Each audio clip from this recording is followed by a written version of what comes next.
Pasensya na mga tol and sis. Dahil sa malaki kong pagkakamali. Dahil sa video na ito. Marami kasi nag-PM sa akin kung bakit ganun yung previous upload ko. Kaya po humingi ako ng sorry at hindi na mauulit yon. Salamat sa lahat ng nag-PM sa akin at nagbigay advice bilang isang member ng Tau Gamma Phi. Ngayon alam ko na bilang isang member, nasa likod ko lang lagi ang Tau Gamma Phi umaalalay, umaagape at babulong kung tama o mali ang tinatahak mo na daan. Ikaw ang nasa unahan, ikaw pa rin ang susundan ng Tau Gamma Phi.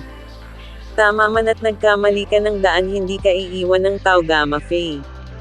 Pag natalisod ka at nadapa sa buhay mo, itatayo ka at tutulungan ng Tau Gamma Phi.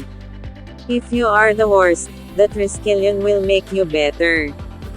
And if you are better, that Triskelion will make you the best.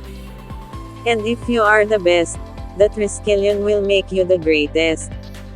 Pero lahat ng yan, achievements mo pa rin yan. Sarili mo pa rin ang aabot ng lahat ng yan.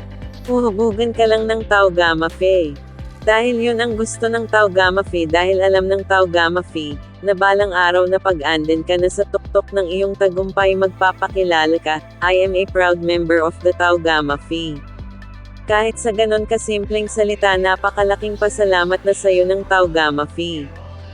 Dahil ang buhay ng Tau Gamma Phi hindi masarap, punong-puno ng responsibilidad sa sarili mo, sa pamilya mo, sa mga bro mo, sa komunidad at sa bayan. May kaakibat na napakalaking responsibilidad at obligasyon ang pagsali ng Tau Gamma Phi. Kaya salamat dahil andyan kayo mga kapatid. Salute po sa inyo. Arriba Tau Gamma!